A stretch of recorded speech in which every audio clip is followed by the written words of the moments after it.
Импичмент – это геморрой. Сначала нужно выразить недоверие, потом создать следственную комиссию, и только потом дело рассматривает суд. Короче, 2 месяца. Минимум. Долго. А я о чем? Нужно замочить этого сучонка и дело с концом. Убийство главы государства в центре Европы – это непрогнозируемые риски. Поэтому, господа, у нас только один вариант. Импичмент.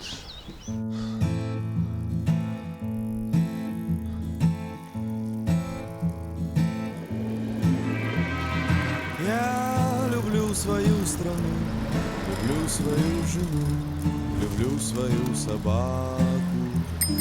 Я всего на свете член, почти что супермен, но редко лезу в драку. Знает весь двор мой приговор, слуга народа.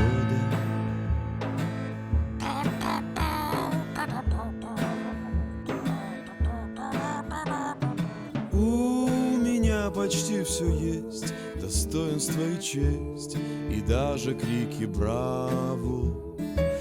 Персональный самолет мне выделил народ, а что, имею право на животу. Вот тут набью тату, слуга народа.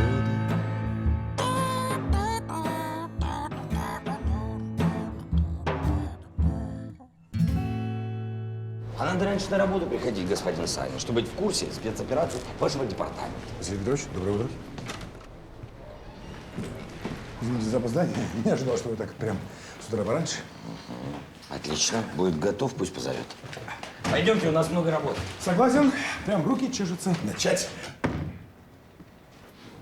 Пожалуйста. Благодарю. Ну, что вы предлагаете?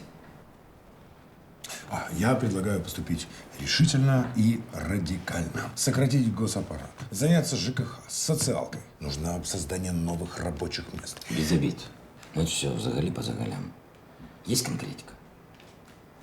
Конечно. Кадры решают все, Василий Петрович. Вот мой список формирования кабины. Раз, так сказать, вот. Должен вас огорчить, я боюсь, что не получится вашим кадрам совмещать работу в правительстве и рубку леса. Они все в тюрьме.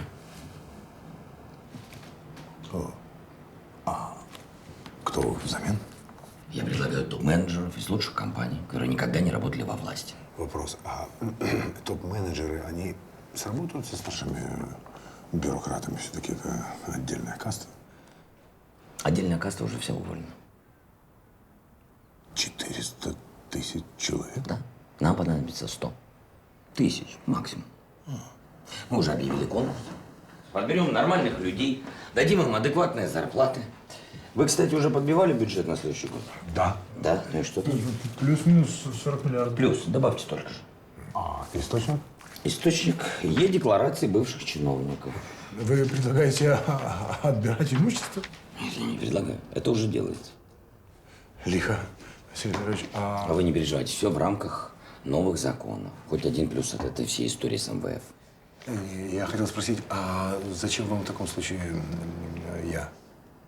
Вы воплощает реформу. Реформа – это прекрасно, это замечательно. Вопрос в том, как это почувствуют простые граждане. А хотите, расскажу, как это должно быть? На примере обычного украинца. Прекрасно. Иван Иванович, примерно. Нет, тот уволен. Обычный, абстрактный Иван Иванович. Должен оформлять свой бизнес, любой, какой бы он ни хотел, максимум полчаса. После этого 3 года его никто не должен трогать. Никаких лишних контролеров, никаких проверок. Вы сделаете все, чтобы уничтожить все кровососущие органы. Чтобы ему, заработав деньги, было выгодно платить налоги в бюджет. Вы снизите налоги, чтобы он понимал, что платить в белую гораздо выгоднее, чем давать взятку. Согласны? Пока понимаю. Дальше. Иван Иванович захочет купить себе квартиру, будет приятно удивлен низким ценам. Ведь застройщику не пришлось до этого давать на лапу за разрешение. В конце месяца к Ивану Ивановичу придут платежки с адекватными человеческими тарифами. Для этого вам нужно ликвидировать всю монополию на энергоресурс. И к концу года, хорошо поработав, Иван Иванович, допустим, захочет полететь куда-нибудь отдохнуть, естественно, пользуясь лоукостом. Для этого вы должны поработать, чтобы никто этим компаниям не вставлял палки в колеса. И даже если кто-то вам будет рассказывать, что это невыгодно для страны, это не важно. Это должно быть выгодно для Ивана Ивановича. А назад, при желании, Иван Иванович может вернуться уже на собственном, качественном европейском автомобиле. Он это сделает, потому что вы сделаете низкую пошлину. И тогда Иван Иванович будет ездить по Украине на качественном автомобиле, на украинских номерах. И даже если, не дай бог, конечно же, Иван Иванович заболеет, он не должен вообще волноваться. Потому что в государстве есть страховая медицина. И никто эти деньги не пилит. Вам понятно? Ясно. А сколько у меня есть времени на улучшение жизни Ивана Ивановича? 3. За 3 года, я думаю, это вполне выполнимо. 3 месяца. Не готовы. Пойдемте. Василий Петрович, так а как? Решительно и радикально. Пора заканчивать весь этот беспредел. И в первую очередь разобраться с главными его спонсорами. Кто сказал? Ну кто сказал, Рустем, что послать в жопу МВФ и рассориться с Европой – это еще не повод для импичмента? А почему не аморалка? Он так со своей любовницей начудил, мне все записано. И неизвестно, что его накроет, жопа или другое место. Нам нужны веские юридические основания. Давайте запустим процедуру, а потом решим, за что. Во всем мире в импичмент было отправлено всего 7 президентов. И это за 200 лет. Естественно, все СМИ будут рассматривать наш случай под микроскопом. Ну так и за что мы его будем сливать? За мой инсульт, за подкуп твоего губернатора, за твое Запорожье. Надо открыть людям глаза, рассказать им правду. Какую такую правду? Голобородько – это новый Янукович. Прикидывался овечкой, а под шумок устроил мафиозный передел. Снюхался с коррупционером Юрием Ивановичем, инсценировал его смерть и незаконно вывез из страны. Да. Но для этого нам нужен чайко в оплате. Где его взять? Нужно допросить Юрия Ивановича. Даже Печерский суд не примет во внимание показания, полученные по спиритическому сеансу. Тебе его нужно срочно достать. Достать из-под земли. Смешно, или говоря? Юрий Иванович жив. Как? Слава богу. Я подумал, вы тогда приказали разморозить его счета в личных целях. Бабушка, извините. Слушаю. Есть небольшая просьба. Для вас бюро добрых услуг работает круглосуточно. Нужно найти Юрия Ивановича. Уже. Он на Байковом кладбище. Мальчик, да ты не все знаешь. Юрий Иванович жив. Жив? Вот это новость. Нужно пробить его по официальным каналам, дать запрос в Интерпол. Сделаешь? Разумеется. Можно встречный вопросик? Вам это зачем? Мы хотим отправить Голобородько в импичмент, а для этого нам нужен живой свидетель. Теперь ты понял, какой тебе уровень доверия?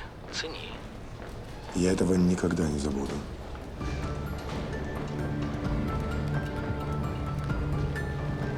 Капитан Скорик, а что конкретно вам не ясно из моего приказа? Хорошо. Я говорю, арестовать всех копателей янтаря и установить на территории жесткий контроль. Слава богу, выполняете. Чего мы панькаемся? Все и так знают, что это бандиты и воры. Что и кому мы должны доказывать? Главе апелляционного суда или Верховного. Так начни с кого-то. Арестуй одного, предложи сделку, он выдаст подельничка. Не лишено смысла. Арестовывай Розину. Я прошу прощения, а почему Розина? А почему нет? Немчук, гроссмейстер этого спрута, Маматов, щупальца, мышцы.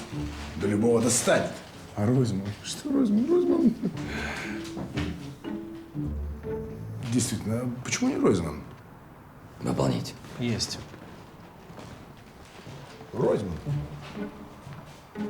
Именно Розман. На поиски Чуйко могут уйти годы, Зато потом вздернем педагога по-быстрому, как кота на ветке. если нас самих не вздернут. Что этот сопляк может без Юры? Нагадить под дверь и убежать? Сопляк подрос, стал дерзким. Пырнет в бок и глазом не моргнет. Так, ребят, мне с вами не интересно. Пугать мне не надо, я пуганый. Я таких, как он, 6 пережил. Я в своей стране живу. Хотите, копайте, ищите. Адьос! Полковник, собери дело, подбей факты. Если чего не хватает, сфабрикуй. Сделай все красиво, как ты можешь, Егор. Я понял. Сделаю. Лассо, один Да вопрос. что ж такое, а? Что тебе еще не ясно? Почему ты здесь? Послушай, я не меньше, чем ты, хочу засадить эту кодлу. Так в чем проблема? Проблема в том, что они должны выйти через 20 лет, а не через сутки. Нечего предъявить? Найди. Проведи обыск. Да я могу провести хоть 3 обыска, но пока мои люди будут врываться в офис, они все сожгут, а все, что они сожгут, то съедят. Или третий вариант. Они нам сами все принесут.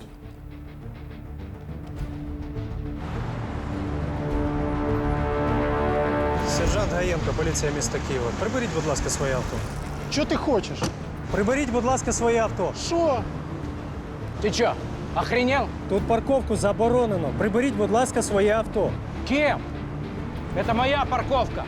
Это моя улица. Это мой город. Добре, тоді ми викличемо евакуатор. Сам эвакуируйся отсюда, мусор хренов. Зараз ображаєте співробітника Ну, поліції. арестуй меня! Арестуй меня, а! Чё ты на меня сделал? Ты чё?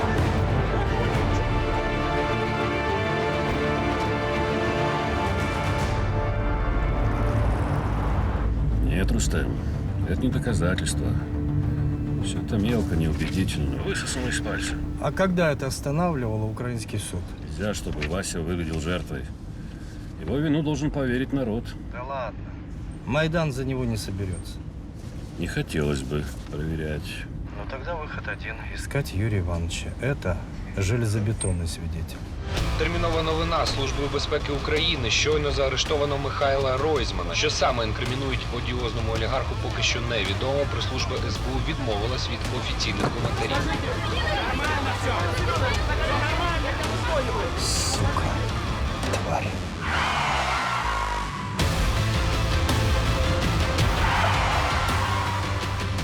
У вас час до прихода гостей. Приберитесь хорошенько.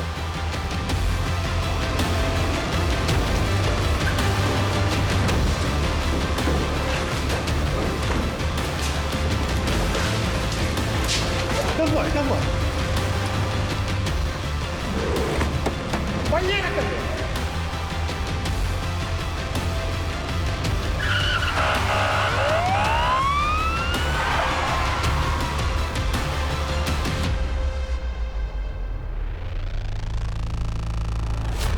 А формула очень простая.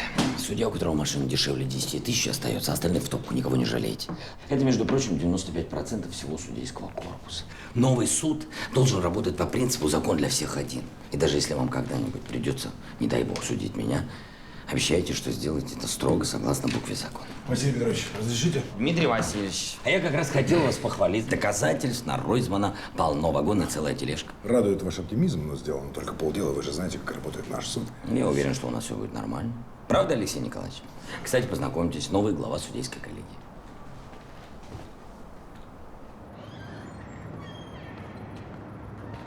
Ну, Василий Петрович, вы прям такой темп взяли, как будто бы мы утром в Швейцарии проснемся. Но вы не преувеличивайте. Ну, чего, до утра еще полно времени можно. Много успеть. Папуля, привет. Я сегодня на ужин не приду, прости. Значит так, слушай сюда. Через 5 минут Миша должен быть на свободе. А потом я разберусь, что, кому, зачем и почему. Ты меня понял? Папулечка, не кричи, береги сердце. Я завтра приеду, все объясню. Мамуля, привет. Ну, что он сказал? Тебе привет. Извините. Нормально. Родители – это святое. Хорошо. Ко всем остальным вопросам тогда завтра вернемся. Боюсь, второй раз такой фокус, как с Ройзманом, не пройдет. Значит, нужен только Юрий Иванович. Дмитрий Васильевич, может, как-нибудь вы сможете его найти? Василий Петрович, да тут даже я бессилен. До завтра. До завтра.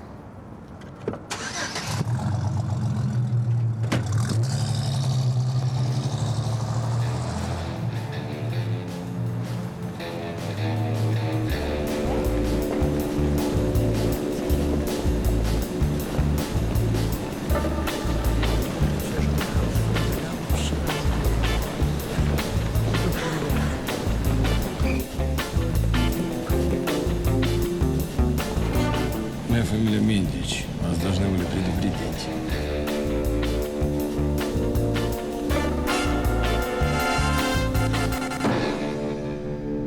Шалом, Юрій Іванович.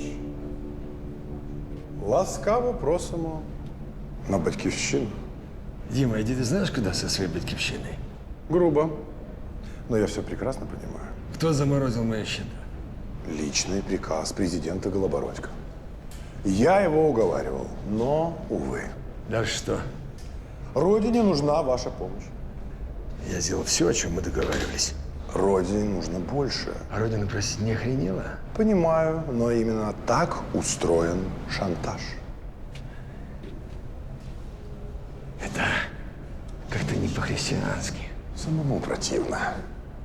Но приказы не обсуждают. И что от меня нужно? Ничего, кроме правды. Дать показания на Маматова и Немчук. А я похож на самоубийцу? Если вы этого не сделаете, остаток своих дней проведете в нищете, начнете пить, умрете от цинги. Не убедил. Если я дам показания на Маматова и Немчука, они мне отрежут пейсы. Резонно. Выходит, тупик? Выходит. Больно. Больно видеть, как теряет хватку твой первый учитель. Деньги со счетов не перевел, подставился, руки опустил, сопли жует.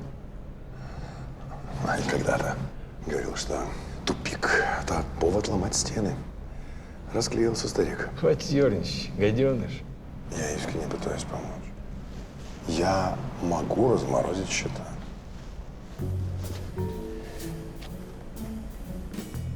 Я не буду давать показания на олигархов. А и не надо. Есть и другой вариант.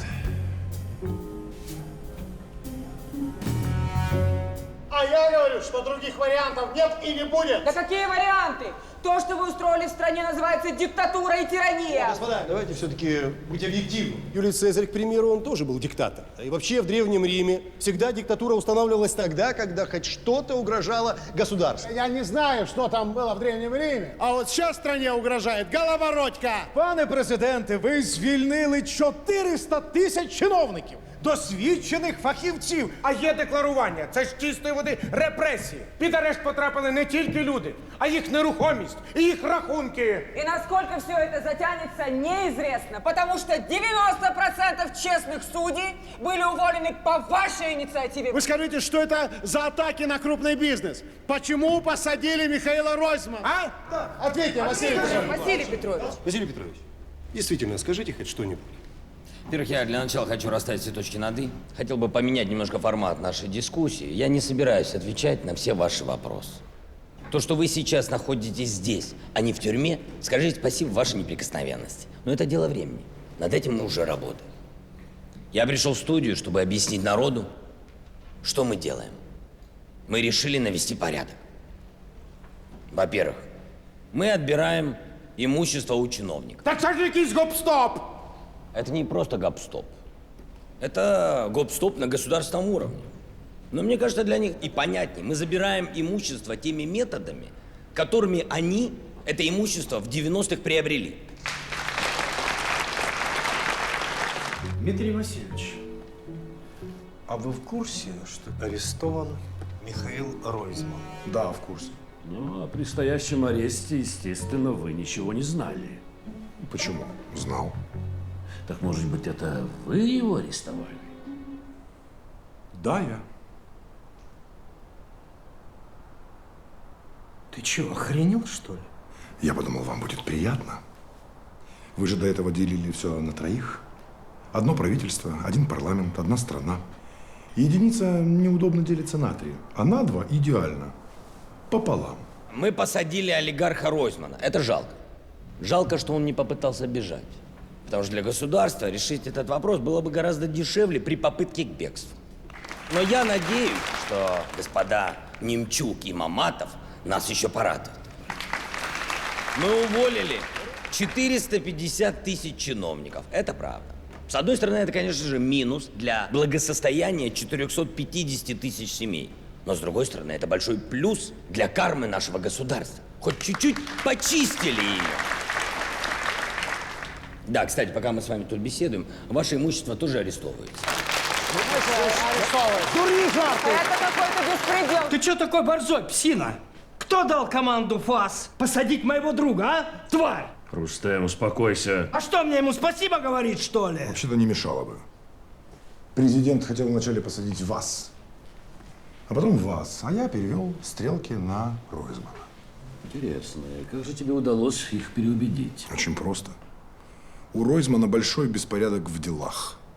А что помешает тебе завтра на нас спустить всех собак? У вас все чисто. К вам не так-то просто подобраться. Разве что через Юрия Ивановича. Кстати, он здесь. Где здесь? В Украине. Я его выманил. Как? Убийственным аргументом. Заморозил счета, и он тут же нарисовался. И уже завтра готов давать показания. Против Голобородька. Ты уверен? Так же, как Юрий Иванович уверен, что его счета заморозил президент. Иди. Пока. Спасибо. Не за что.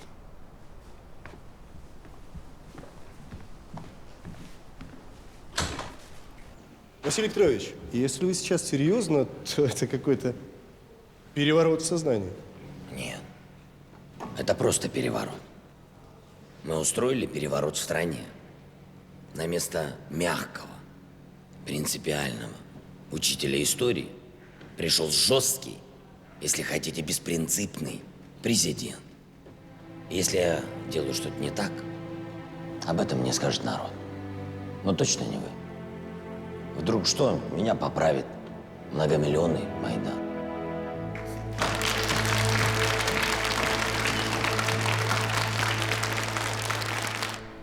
Ну что, завтра начинаем процедуру импичмента? Да.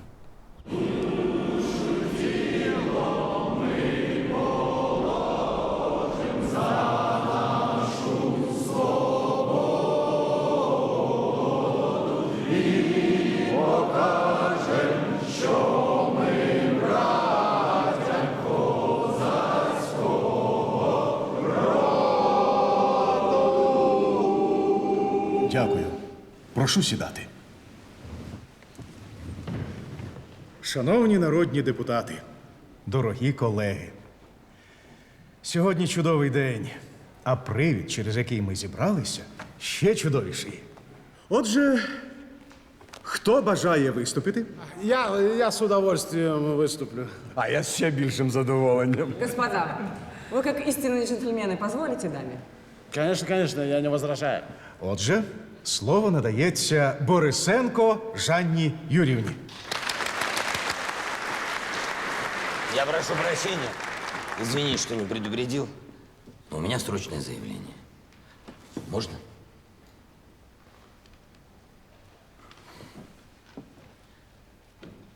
Я принял решение.